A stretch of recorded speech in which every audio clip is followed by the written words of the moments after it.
Hi friends, అందరికీ నమస్కారం. ఈరోజు మన టాపిక్ వచ్చేసి అజిత్రాల్ ఎక్సెల్ లిక్విడ్ 200 సిరప్ గురించి, అంటే అజిత్రోమైసిన్ సిరప్ గురించి తెలుసుకుందాం. అంటే ఈ సిరప్ యొక్క యూజెస్, అంటే ఉపయోగాలు, సైడ్ ఎఫెక్ట్స్, డోసేజ్, కంపోజిషన్ మరియు ప్రికాషన్స్ గురించి తెలుసుకుందాం. ఈ విషయాలు తెలుసుకునే ముందు ముఖ్య గమనిక ఏంటంటే, ఈ ఇన్ఫర్మేషన్ అనేది ఓన్లీ ఫర్ ఎడ్యుకేషనల్ పర్పస్, అంటే మీకు మెడిసిన్ పైన ఒక అవగాహన కొరకు మాత్రమే చెప్పడం జరిగింది. డైరెక్ట్ గా యూజ్ చేయకండి. డాక్టర్ సలహా ఖచ్చితంగా తీసుకోగలరు. ఒక ఫ్రెండ్స్, ముందుగా ఈ సిరప్ ను మ్యానుఫ్యాక్చరింగ్ చేసింది అలంబిక్ ఫార్మసిటికల్ వారు. 30 ml కాస్ట్ వచ్చేసి 103 రూపీస్ వరకు ఉంటుంది. ఇది ఒక ఎథికల్ ప్రొడక్ట్. దీని యొక్క ముఖ్య ఉపయోగాలు తెలుసుకున్నాం. ఇది పీడియాట్రిక్ యూజ్, అంటే చిన్నపిల్లల్లో వచ్చే డిసీజ్ ను తగ్గించడంలో చాలా అద్భుతంగా పనిచేస్తుంది.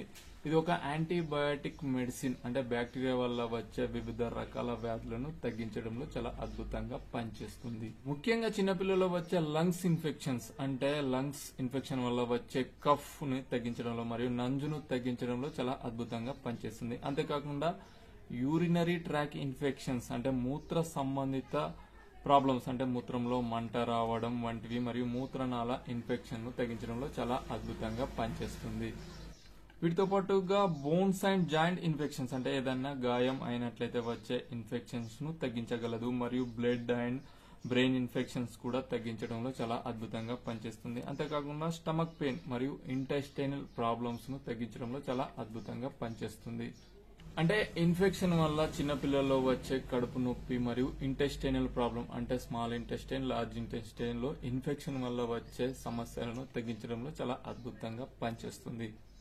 ఫ్రెండ్స్, ఓవరాల్ గా ఈ చిన్నపిల్లల్లో బ్యాక్టీరియల్ ఇన్ఫెక్షన్ వల్ల వచ్చే urinary tract infection, stomach, small intestine, large intestine మరియు bone and joints, blood and brain మరియు లంగ్స్ ఇన్ఫెక్షన్స్ ను తగ్గించడంలో చాలా అద్భుతంగా పనిచేస్తుంది. ఫ్రెండ్స్, ముఖ్య గమనిక ఏంటంటే, ఈ అజిత్రోమైసిన్ సిరప్ తో పాటుగా కాంబినేషన్ మెడిసిన్, అంటే డాక్టర్ సలహాతో కాంబినేషన్ మెడిసిన్ కనుక యూజ్ చేసినట్లయితే రిజల్ట్ అనేది ఎక్కువగా ఉంటుంది. ఒక ఫ్రెండ్స్, ఈ సిరప్ యొక్క సైడ్ ఎఫెక్ట్స్ తెలుసుకున్నాం. ఈ సిరప్ కి ఎక్కువగా సైడ్ ఎఫెక్ట్స్ ఉండకపోవచ్చు, కానీ కొన్ని సందర్భాల్లో దీన్ని టైం టు టైం ఇవ్వకపోవడం, సరైన డోసేజ్ ఇవ్వకపోవడం వల్ల కొన్ని సైడ్ ఎఫెక్ట్స్ కనిపిస్తాయి. అవి ఏ విధంగా ఉంటాయంటే వామిటింగ్, నాసియా, అబ్డామినల్ పెయిన్ మరియు డయేరియా వంటి కొన్ని లక్షణాలు కనిపించవచ్చు. ఇటువంటి లక్షణాలు కనిపించినట్లయితే ఈ సిరప్ ను వాడడం మానివేసి దగ్గరలోని మంచి పీడియాట్రిషియన్ ను సంప్రదించగలరు. దీని యొక్క డోసేజ్, అంటే దీనిని ఎలా యూజ్ చేయాలంటే ప్రాబ్లం యొక్క తీవ్రతను బట్టి డాక్టర్స్ ప్రిస్క్రైబ్ చేయడం జరుగుతుంది.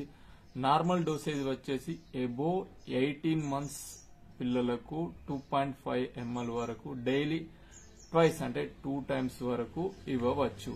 దీనిని ఫీడింగ్ ఇచ్చిన తర్వాత 1 hour తర్వాత ఇచ్చినట్లయితే చాలా వరకు రిజల్ట్ బాగుంటుంది. దీనిని 2 years పిల్లలకు 2.5 ml, 3 years వాళ్ళకు 3 ml, 4 years వాళ్ళకు 4 ml, 5 years వాళ్ళకు 5 ml వరకు డైలీ ట్వైస్, అంటే 2 times వరకు ఇవ్వవచ్చు. కానీ ఇచ్చే ముందు డాక్టర్ సలహా ఖచ్చితంగా తీసుకోగలరు.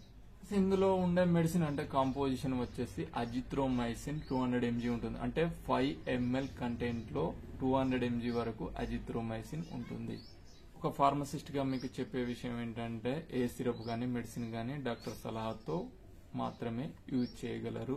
ముఖ్యంగా దీని యొక్క ఎక్స్పైరీ డేట్ ఖచ్చితంగా చూసుకోగలరు. కింది సైడ్ ఉంటుంది ఎక్స్పైరీ డేట్, మరియు మ్యానుఫ్యాక్చరింగ్ డేట్, ఎక్స్పైరీ డేట్ ఖచ్చితంగా చూడగలరు. మరియు సరైన స్టోరేజ్, అంటే సరైన టెంపరేచర్ లో స్టోరేజ్ చేసి సిరప్ ఇచ్చిన తర్వాత ఈ క్యాప్ ను నీట్ గా క్లీన్ గా చేసుకోగలరు. ఒక ఫ్రెండ్స్, మీకు వీడియో నచ్చినట్లయితే లైక్ చేయండి, షేర్ చేయండి, మా ఛానల్ ను సబ్స్క్రైబ్ చేసుకోండి. Thank you for watching my videos.